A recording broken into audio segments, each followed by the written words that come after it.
नमस्कार friends, vision government job या आपल्या ई लर्निंग प्लॅटफॉर्मवर मी जावेद तुम्हा सर्वांचा पुन्हा एकदा मनपूर्वक स्वागत करतो. मित्रांनो, प्रिव्हियस इयर्स क्वेश्चन सॉल्व्हिंग आणि अनालिसिसची सिरीज आपली सुरू आहे. यात आज आपण राज्यशास्त्र हा विषय पाहणार आणि आजचा आपला टॉपिक असणार आहे संसद. आजच्या लेक्चरची पीडीएफ फाईल आपल्या टेलिग्राम चॅनलवर अवेलेबल असणार आहे, तिथून तुम्ही ती डाउनलोड करू शकता. तर आजचा विषयाकडे वळूया, राज्यशास्त्र, आणि आजचा टॉपिक आहे संसद. मित्रांनो, संसद तुम्हाला सगळ्यांना माहित असणार आहे की राष्ट्रपती, लोकसभा आणि राज्यसभा या तिघांची मिळून संसद आपली तयार होते. ठीक आहे, आयोगाने हा प्रश्न विचारलेला आहे. फाईन. तर आता डायरेक्टली आपल्या प्रश्नाकडे वळू आपण आणि आजचा पहिला प्रश्न घेऊ. आजचा पहिला प्रश्न आहे, खालील विधाने विचारात घ्या आणि कोणती विधाने बरोबर आहेत ते सांगा. अविधान आहे, अयोग्य हेतू या आधारावर राष्ट्रपतीच्या वटहुकूम काढण्याच्या निर्णयाबाबत न्यायालयात प्रश्न उपस्थित करता येतो. ब विधान आहे, अन्य विधी नियमाप्रमाणे वटहुकूम देखील गतकालापासून लागू होऊ शकतो. क विधान आहे, राज्यघटना दुरुस्तीसाठी वटहुकूम जारी करता येत नाही. ओके, आणि खाली पर्याय दिलेले आहेत. प्रश्न कशावर बेस्ड आहे? राष्ट्रपतीच्या वटहुकुमावर, म्हणजेच काय, राष्ट्रपतीचा अध्यादेश. तर तुम्हा सगळ्यांना मे बी माहित असणार की कलम 123 म्हणजेच कलम 1, 2, 3 1, 2, 3 हे कशाशी संबंधित आहे? राष्ट्रपतीच्या वटहुकुमाशी किंवा राष्ट्रपतीच्या अध्यादेशाशी. ओके, आता राष्ट्रपतीचा अध्यादेश हा नेमका काय असतो किंवा कशा संबंधित असतो? बघा, जर संसदेने एखादा कायदा केला असेल आणि ह्या कायद्यामध्ये जर काही बदल करायचा असेल किंवा तो कायदा जर रद्द करायचा असेल तर ह्या संबंधी राष्ट्रपती अध्यादेश काढू शकतो. हा कायदा कर संबंधी सुद्धा असतो, म्हणजे कर कायद्यामध्ये जर सुधारणा करायची असेल तर त्यामध्ये सुद्धा बदल करता येतो राष्ट्रपतीच्या वटहुकुमानुसार. ठीक आहे, तर इत्यादी कारणांसाठी राष्ट्रपतीचा वटहुकूम काढला जातो. परंतु हा वटहुकूम कधी काढता येतो का? असं नाहीये. बघा, राष्ट्रपतीचा वटहुकूम काढण्यासाठी जर संसदेचा अधिवेशन सुरू नसेल तरच वटहुकूम काढता येतो. संसदेचं अधिवेशन, संसदेमध्ये लोकसभा आणि राज्यसभा या दोघांचे अधिवेशन सुरू असतात. तर या दोघांचेही जर अधिवेशन सुरू नसेल तर राष्ट्रपती वटहुकूम काढू शकतो, किंवा या दोघांमधून फक्त कोणत्याही एकाचं अधिवेशन सुरू आहे आणि एकाचं अधिवेशन सुरू नाहीये अशा वेळी सुद्धा राष्ट्रपती अध्यादेश काढू शकतो. ठीक आहे, इथपर्यंत पॉईंट क्लिअर करा. आता राष्ट्रपतींनी जर अध्यादेश काढला तर त्याचा कालावधी किती असेल? बघा, त्याचा मॅक्झिमम जो कालावधी आहे तो 6 महिन्याचा असतो आणि 6 आठवड्याचा सुद्धा असतो. 6 महिने कशासाठी? बघा, 2 अधिवेशन वर्षातून, 2 अधिवेशन, संसदेचे 2 अधिवेशन होणं हे बंधनकारक आहे. ठीक आहे, आणि या 2 अधिवेशनामध्ये मॅक्झिमम किती दिवसांचा किंवा महिन्यांचा कालावधी असतो? मॅक्झिमम 6 महिन्यांचा कालावधी असतो. यापेक्षा जास्त कालावधी होऊ शकत नाही 2 अधिवेशनांमध्ये. ठीक आहे, ओके, म्हणजेच काय, वर्षातून 2 अधिवेशनं झाले तर म्हणून या ठिकाणी जो कालावधी सुद्धा जो आहे राष्ट्रपतीचा वटहुकूम कंटिन्यू मध्ये राहण्याचा तो 6 महिन्यांचा आहे. आता यासोबतच 6 आठवड्यांचा सुद्धा. 6 आठवडे म्हणजे काय? आता राष्ट्रपतींनी वटहुकूम काढला आणि लगेच जर संसदेचे अधिवेशन जर सुरू झाले तर संसदेचं अधिवेशन सुरू झाल्यानंतर त्या वटहुकुमाला 6 आठवड्याच्या आत पारित करणं आवश्यक आहे.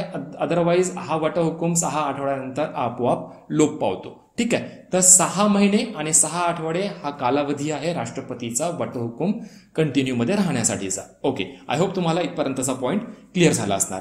आता हा जो अध्यादेश काढण्याचा जो अधिकार आहे किंवा हा जो अध्यादेश राष्ट्रपती काढतो हा त्याचा स्वविवेकाधीन अधिकार असू शकतो का? नाही ना. राष्ट्रपतीला कुठल्याच प्रकारचा स्वविवेकाधीन अधिकार नाहीये.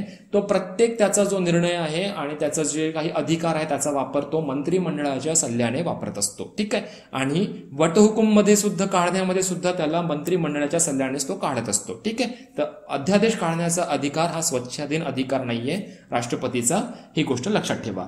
ओके, आता हा जो अधिकार असतो राष्ट्रपतीचा अधिकार वटहुकूम काढण्याचा, तर एखादा वटहुकूम जर राष्ट्रपतींनी काढला तर तो पूर्वलक्षी असू शकतो. ही गोष्ट लक्षात ठेवा. ठीक आहे, म्हणजेच काय, गतकालापासून तो लागू झाला आहे असं म्हणता येऊ शकतो. ठीक आहे, ही गोष्ट सुद्धा या ठिकाणी तुम्ही लक्षात ठेवा.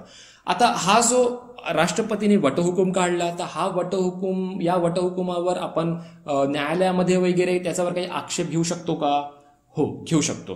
बघा, पूर्वी याच्यावर आक्षेप घेता येऊ शकत नव्हता, परंतु 44वी जी घटना दुरुस्ती झाली त्यामध्ये मग या प्रकारची तरतूद करण्यात आली की राष्ट्रपतींनी जर एखाद्या चुकीच्या हेतूने किंवा सूड भावनेने अशा काही रीतीने जर त्यांनी आपला वटहुकूम काढला किंवा आपला अध्यादेश जर काढला आहे तर सर्वोच्च न्यायालयामध्ये त्याबद्दल दाद मागता येऊ शकते आणि त्यावर आक्षेप सुद्धा घेता येऊ शकतो. ठीक आहे, तर ही गोष्ट तुम्ही या ठिकाणी लक्षात ठेवू शकता. आता आपण प्रश्नाकडे वळूया.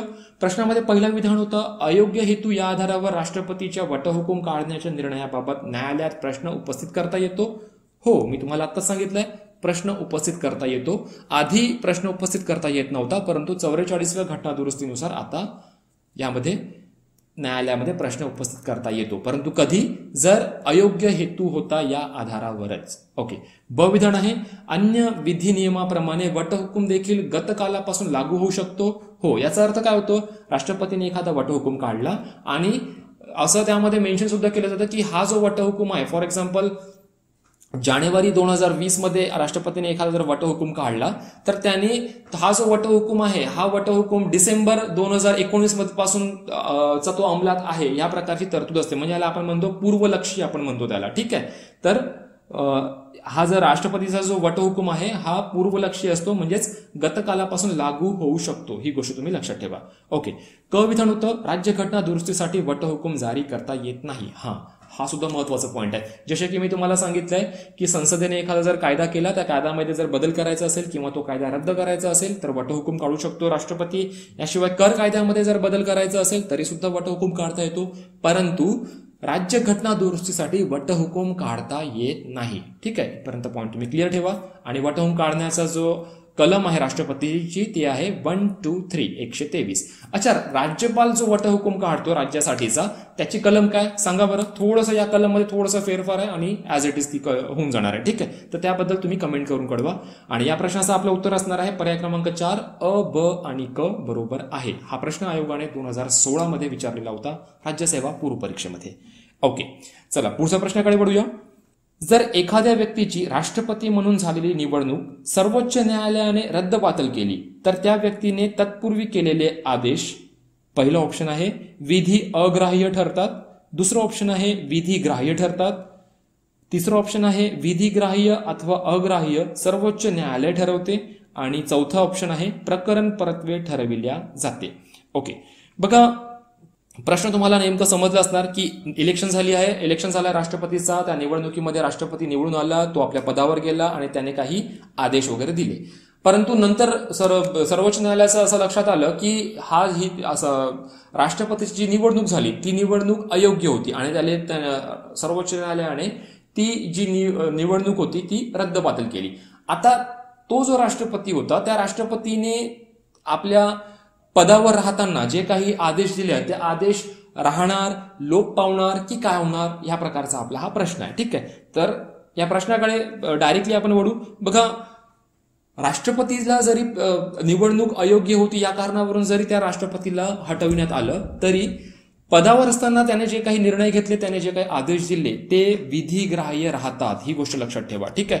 ते काय म्हणतात, त्यांना ते लोप पावत नाही किंवा त्यांना कॅन्सल केलं जात नाही, ते विधिग्राह्य ठरतात. ही गोष्ट लक्षात ठेवा. ठीक आहे. म्हणजेच या प्रश्नाचं आपलं उत्तर काय असणार आहे पर्याय क्रमांक 2. ठीक आहे. आणि यामध्ये पाहण्यासारखी एक गोष्ट होती की प्रश्नामध्ये काय दिलं त्यांनी की निवडणूक सर्वोच्च न्यायालयाने रद्दबातल केली. यावरून तुम्हाला ही गोष्ट सुद्धा लक्षात यायला हवं की राष्ट्रपतीच्या निवडणुकीसंबंधी जर काही प्रश्न जर उद्भवले तर त्या संबंधीचा अंतिम निकाल देण्याची जबाबदारी जी आहे ती सर्वोच्च न्यायालयाची आहे आणि सर्वोच्च न्यायालय जो काही रिझल्ट देणार तो सर्वांवर बंधनकारक असणार आहे. ठीक आहे. तर ही गोष्ट सुद्धा तुम्ही या ठिकाणी लक्षात घ्या. ठीक आहे. ओके. आणि जसं की मी तुम्हाला सांगितलंय की सर्वोच्च न्यायालयाने राष्ट्रपतीची जर निवडणूक अवैध ठरवली तर त्यांनी त्याआधी केलेले जे काही कृत्य होते ते मात्र रद्द होत नाही आणि पुढेही ते अंमलात राहतात. ठीक आहे. ओके. हा प्रश्न आयोगाने राज्यसेवा पूर्व परीक्षा 2013 मध्ये विचारलेला होता. ठीक आहे. ओके. आता पुढच्या प्रश्नाकडे वळूया. खूप चांगला प्रश्न आहे. नकाराधिकार बाबत आहे. बघा, नकाराधिकार कोणाचा? राष्ट्रपतीचा. तर नकाराधिकाराच्या प्रकाराबाबत जोड्या लावा. अ, ब, क, ड दिलेले आहे आणि त्याच्या बाजूला 1, 2, 3, 4 निरंकुश नकाराधिकार, गुणात्मक नकाराधिकार, तात्पुरता नकाराधिकार आणि पॉकेट नकाराधिकार यांची आपल्याला जोडी लावायची कोणासोबत? 1, 2, 3, 4 जे या ठिकाणी दिलेले आहेत त्यांच्यासोबत. प्रश्नाचं उत्तर बट ऑब्वियस मी तुम्हाला सांगणारच आहे. पहिल्यांदा आपण समजून घेऊ की राष्ट्रपतीचं जे नकाराधिकार असतात ते काय असतात. ठीक आहे. ओके. बघा, मुख्यतः राष्ट्रपतीचे जे नकाराधिकार आहे ते 4 प्रकारचे असतात. ॲज युजल यामध्ये जे मेन्शन केलेले आहे तसेच, जसे की निरंकुश नकाराधिकार, गुणात्मक नकाराधिकार, तात्पुरता नकाराधिकार आणि पॉकेट नकाराधिकार. ठीक आहे, आपण त्यांना समजून घेण्याचा प्रयत्न करूया. पहिल्यांदा आपण बघू निरंकुश नकाराधिकार. निरंकुश नकाराधिकार जसे की तुम्हाला नावामध्येच दिसतंय, ऍब्सोल्यूट वेटो याला म्हणू आपण. म्हणजे संसदेने संमत केलेलं जर विधेयक आहे त्याला पूर्णपणे रोखून ठेवणे, म्हणजे डायरेक्टली नो या प्रकारचा त्याचा राष्ट्रपतीचा तो आन्सर असणार आहे की त्याने राष्ट्रपतींनी त्याला रोखून ठेवलेला आहे. ठीक आहे, म्हणजे राष्ट्रपतीला तो जो विधेयक आहे त्या विधेयकाला त्यांना संमती द्यायची नाही असा त्याचा अर्थ होतो. ठीक आहे, ओके. दुसरा आहे गुणात्मक नकाराधिकार. ओके, गुणात्मक नकाराधिकार जो आहे ना मित्रांनो, तो कसा आहे की राष्ट्रपतीजवळ एखादा विधेयक आला, त्या विधेयकाला राष्ट्रपतींनी परत संसदेकडे पाठवला पुनर्विचारासाठी. आता त्या पुनर्विचारासाठी पाठवल्यानंतर आता जर संसदेला जर हे हवं असेल की नाही, हा जो विधेयक आहे हा विधेयक पास व्हायलाच हवं, राष्ट्रपतींनी त्याला मंजुरी द्यायलाच हवी, तर आता संसद काय करणार की पूर्वी जितके काही लोकांनी किंवा जितके काही सदस्यांनी, संसदमध्ये जे काही सदस्य असतात त्यांनी त्याला जे आपलं परमिशन दिली होती, म्हणजे त्यांना आपला होकार दिला होता, त्यापेक्षा अधिक मताने त्याला पास करून पुन्हा राष्ट्रपतीकडे पाठवला जातो आणि त्यानंतर राष्ट्रपतीला मग त्याचा विधेयक जो आहे त्यावर त्याला परमिशन त्याला द्यावी लागते. तो जो विधेयक आहे तो राष्ट्रपतीला पास करावाच लागतो. ठीक आहे, तर हा कोणता होता नकाराधिकार? हा गुणात्मक नकाराधिकार होता. यामध्ये पाहण्यासारखी गोष्ट काय आहे? यामध्ये पाहण्यासारखी गोष्ट अशी आहे की संसदेने पूर्वीपेक्षा अधिक बहुमताने हा विधेयक पास केलेला आहे. ठीक आहे ना, म्हणजे राष्ट्रपतींनी पुनर्विचारासाठी संसदेकडे पाठवला आणि पूर्वीपेक्षा अधिक मताने संसदेने तो विधेयक पारित केला आहे आणि आता राष्ट्रपतीला त्याला मंजुरी द्यावीच लागणार आहे. हा विधेयक कुठल्या प्रकारचा, हा नकाराधिकार कुठल्या प्रकारचा होता जो त्यांनी पुनर्विचारासाठी पाठवला होता? हा गुणात्मक स्वरूपाचा होता. परंतु भारताचा जो राष्ट्रपती आहे, भारताच्या राष्ट्रपतीजवळ या प्रकारच्या गुणात्मक नकाराधिकाराचा पॉवर नाहीये. ही गोष्ट लक्षात ठेवा, खूप जास्त महत्वाची आहे. ठीक आहे, निरंकुश नकाराधिकाराचा पॉवर आहे. ओके, तिसरं बघूया निलंबनात्मक नकाराधिकार. खूप सोपं, म्हणजे निलंबनात्मक नकाराधिकार म्हणजे काय? राष्ट्रपतीजवळ एखादं विधेयक आलं आणि राष्ट्रपतींनी तो विधेयक जो आहे संसदेकडे पुनर्विचारासाठी पाठवलं, जो की नॉर्मली होतं. राष्ट्रपती पुनर्विचारासाठी संसदेकडे तो विधेयक पाठवतो. आता जर संसदेने पुन्हा तो विधेयक साध्या बहुमताने पारित करून पुन्हा जर राष्ट्रपतीकडे जर पाठवला तर राष्ट्रपतीला त्या विधेयकाला मंजुरी द्यावीच लागते. ठीक आहे, द्यावीच लागते. ही गोष्ट लक्षात ठेवा. याला म्हणतात निलंबनात्मक नकाराधिकार. ठीक आहे, म्हणजेच राष्ट्रपतींनी पुनर्विचारासाठी पाठवला आणि साध्या बहुमताने पारित करून पुन्हा त्याला राष्ट्रपतीजवळ पाठवण्यात आलं. आता राष्ट्रपती त्याला परमिशन देणारच. ह्याला काय म्हणायचं? निलंबनात्मक नकाराधिकार. आणि गुणात्मक काय होतं? आधीपेक्षा जास्त बहुमताने पारित केलेला. डिफरन्स लक्षात ठेवा गुणात्मक आणि निलंबनात्मक नकाराधिकार मधला. ठीक आहे, ओके.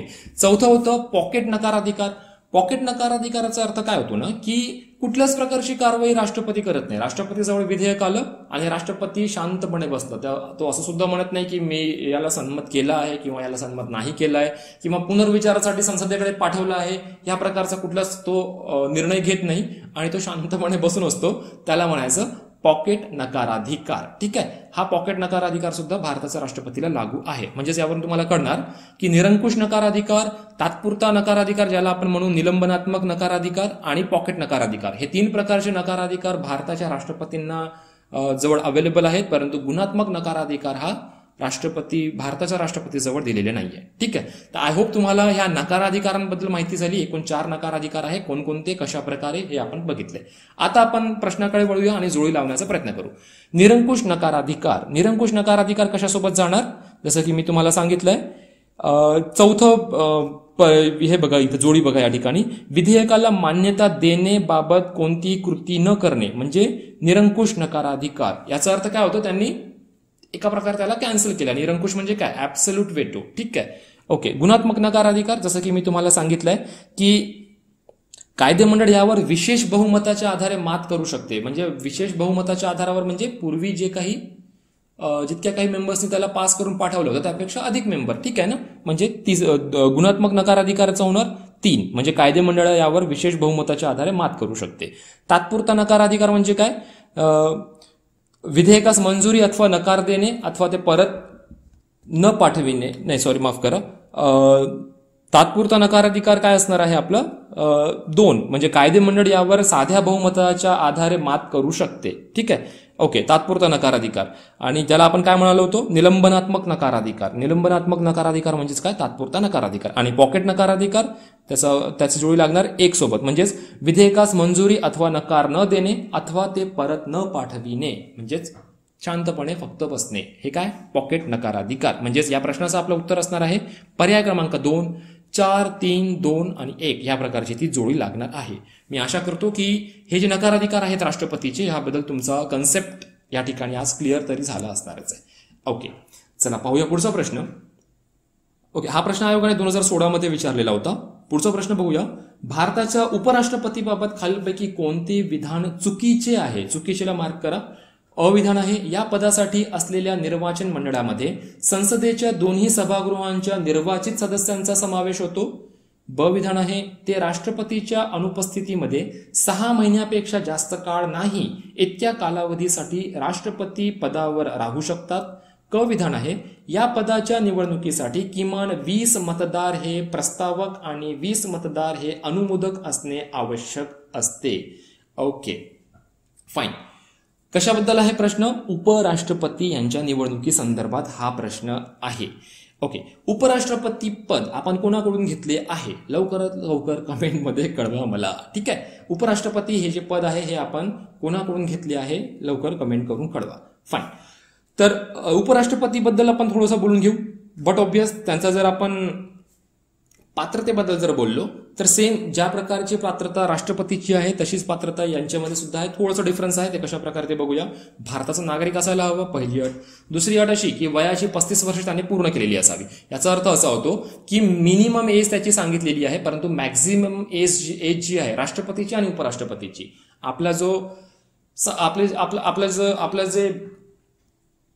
आपली जी घटना आहे त्या घटनेमध्ये राष्ट्रपतीचा मिनिमम एज सांगितलाय की मिनिमम वयाची 35 वर्ष त्याने पूर्ण केलेली असावी, परंतु मॅक्झिमम एज सांगितलेली नाही आहे, ही गोष्ट लक्षात ठेवा. ठीक आहे.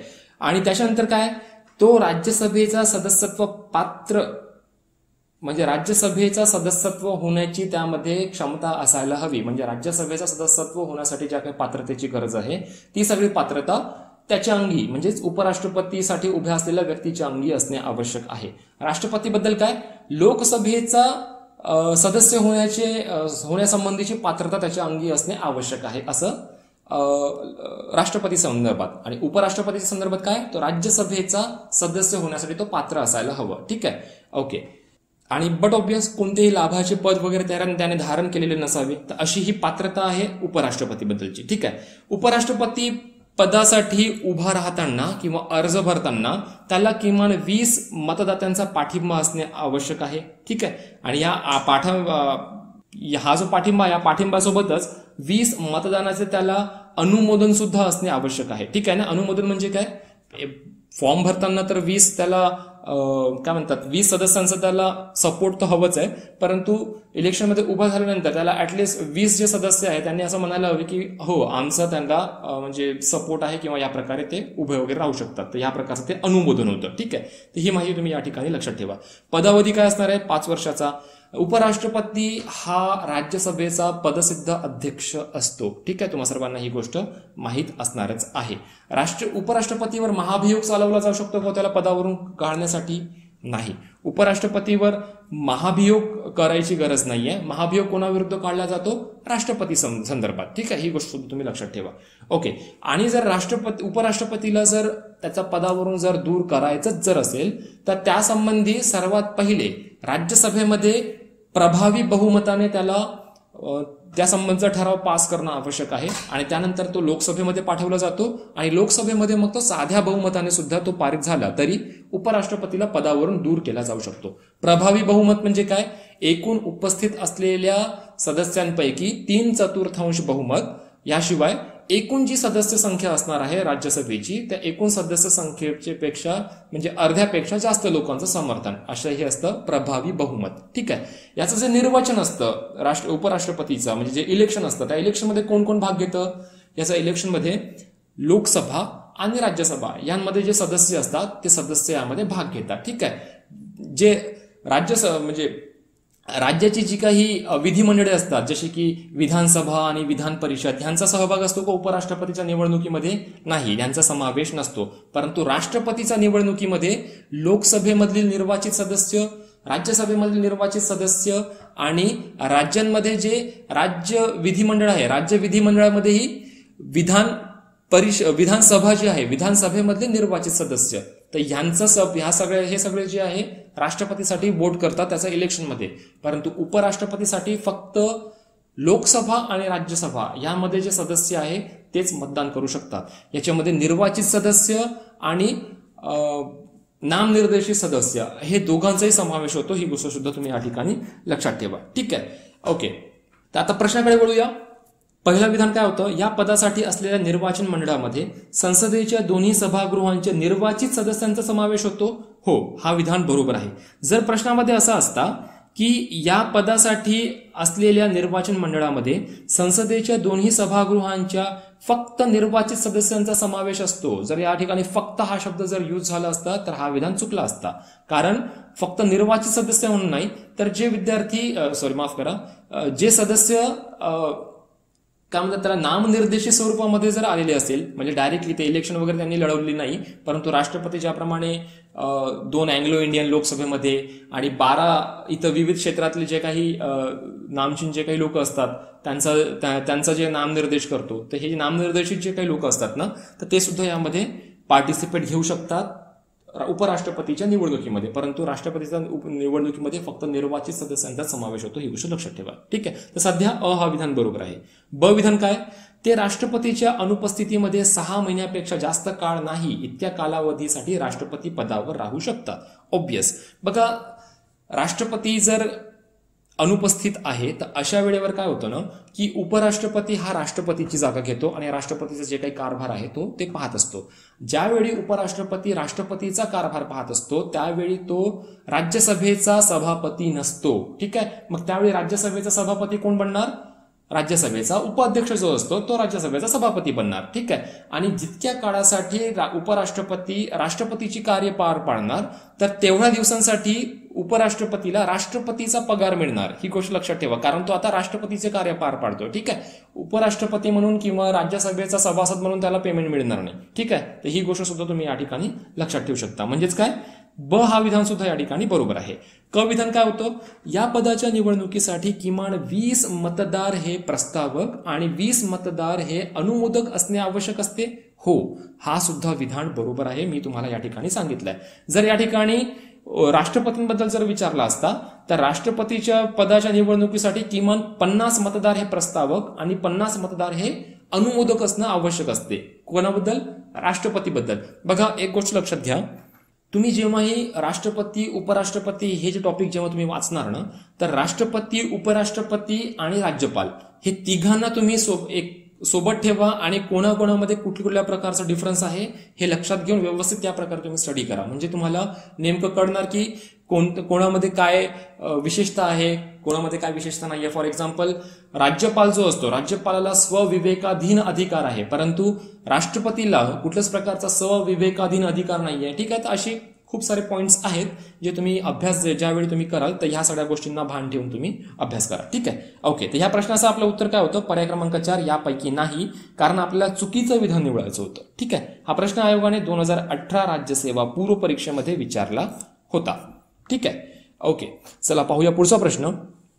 खालील विधाने विचारात घ्या. अविधान आहे, जर एखादी व्यक्ती संसदेच्या दोन्ही सभागृहासाठी निवडून आली असेल तर तिने कोणत्या सभागृहात सेवा देऊ इच्छिते ते 10 दिवसाच्या आत कळविलेच पाहिजे, अन्यथा दोन्ही जागा रिक्त होतात. ओके. ब विधान आहे, जर एखादी व्यक्ती एखाद्या सभागृहातील 2 जागेवर निवडून आली तर तिने एका जागेसाठी पर्याय दिला पाहिजे, अन्यथा दोन्ही जागा रिक्त होतात. क विधान आहे, जर एका सभागृहाचा सदस्य असलेला दुसऱ्या सभागृहासाठी देखील निवडून आला तर त्याची पहिल्या सभागृहातील जागा रिक्त होते. ओके, तर यापैकी कोणती विधाने बरोबर नाहीत हा आपल्या या प्रश्नाचं उत्तर असणार आहे. ठीक आहे, ओके. तर पाहूया की नेमकं कुठले कंडिशन्स आहे यामध्ये आणि समजण्याचा यायला प्रयत्न करूया. ओके, विधानांना सोडवत चालूया आपण.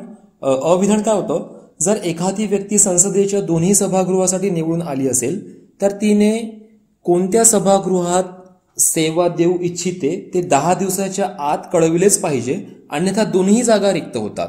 ओके, बघा हा विधान थोडंसं चुकलं आहे. कशा प्रकारे बघा, जर संसदेच्या दोन्ही सभागृहासाठी एखादी व्यक्ती जर निवडून आली आहे तर त्याने 10 दिवसाच्या आत हे कळविलं पाहिजे की त्याला कोणत्या सभागृहात राहायचे आहे. ठीक आहे, अदरवाईज त्याची राज्यसभेची जी जागा आहे ती रिक्त होते आणि लोकसभेची जागा कायम राहते. ही गोष्ट लक्षात ठेवा. या ठिकाणी काय म्हटलंय, दोन्ही जागा रिक्त होतात असं नाहीये. संसदेबद्दल हा प्रश्न विधान आहे ना दुसरा, म्हणजे लोकसभा आणि राज्यसभा, तर राज्यसभेची जागा रिक्त होणार आणि लोकसभेची जागा त्याची कायम राहणार जर त्या व्यक्तीने 10 दिवसाचा आत आपला निर्णय कळवला नाही तर. 10 दिवस महत्वाचं आहे, लक्षात ठेवा. ओके, ब विधान बघूया. जर एखादी व्यक्ती एखाद्या सभागृहातील 2 जागेवर निवडून आली तर तिने एका जागेसाठी पर्याय दिला पाहिजे, अन्यथा दोन्ही जागा रिक्त होतात.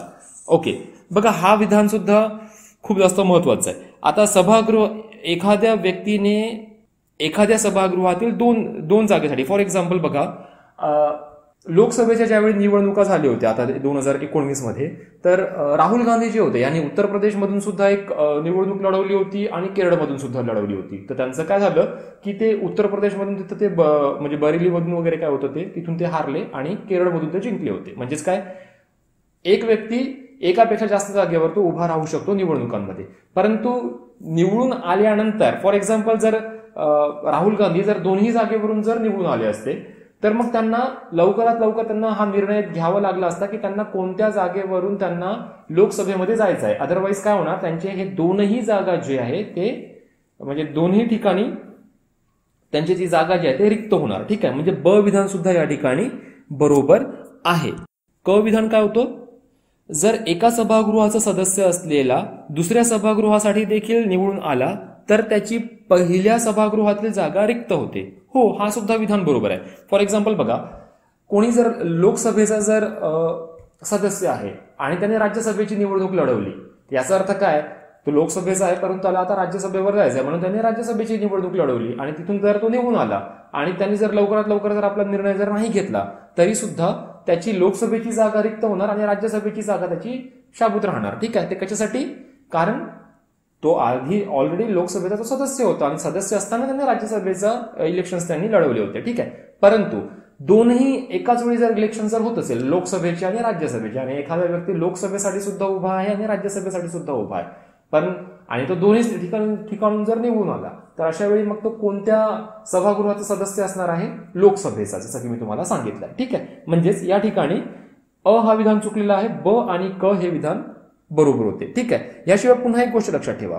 बघा, जर एक व्यक्ती एकाच वेळी संसद आणि राज्य विधिमंडळ यांचा सदस्य म्हणून जर निवडून आला तर त्या व्यक्तीने 14 दिवसाच्या आत राज्य विधिमंडळातील जागेचा राजीनामा देणे आवश्यक आहे. अदरवाईज काय होणार, त्याची संसदेमधली जागा रिक्त होणार आणि त्याला राज्य विधिमंडळामधील जागा त्याला मिळणार. ठीक आहे, हा कालावधी किती दिवसाचा होता, 14 दिवसाचा. मी पुन्हा एकदा रिपीट करतो, जर एक व्यक्ती एकाच वेळी संसद आणि राज्य विधिमंडळाचा सदस्य जर होत असेल, संसद म्हणजे काय, संसदमध्ये लोकसभा आणि किंवा राज्यसभा या दोघांपैकी कोणत्याही सभागृहाचा जर सदस्य होत आहे आणि अशाच वेळी तो राज्य विधिमंडळाचा सुद्धा सदस्य जर असेल तर त्याला 14 दिवसाच्या आत एक निर्णय घ्यायचा आहे की त्यांनी राज्य विधिमंडळातील जागेचा राजीनामा दिला आहे. अदरवाईज जर त्यांनी 14 दिवसापर्यंत जर ह्या प्रकारचा निर्णय घेतला नाही तर त्याची संसदेची जागा रिक्त होणार. ठीक आहे, आणि राज्य विधिमंडळामध्ये त्याची जी जागा होती त्याला ती जागा मिळणार. तर ही गोष्ट तुम्ही या ठिकाणी लक्षात ठेवू शकता. हा प्रश्न आयोगाने 2017 मध्ये विचारलेला होता. या प्रश्नाचं उत्तर आहे पर्याय क्रमांक 3, फक्त अ हा बरोबर नाही, म्हणजे फक्त अ चुकलेला होता आणि बाकीचे ब आणि क हे दोन्ही विधान बरोबर होते. तर मित्रांनो, आज आपण इथंच थांबूया. मला असं वाटतं की थोडंसं डोक्याचं वरून जाण्यासारखा हा थोडासा विषय, थोडासा लांबलचक सुद्धा विषय आहे. तर मला आय होप की तुम्हाला हे जे काही पॉईंट्स होते, हे जे काही कन्सेप्ट होते ते आज मे बी क्लिअर झाले असणार. तर आज आपण इथंच थांबूया. लवकरच याचं सेकंड सेट सुद्धा मी लवकरच घेऊन येणार. तोपर्यंत जय हिंद, जय भारत, धन्यवाद.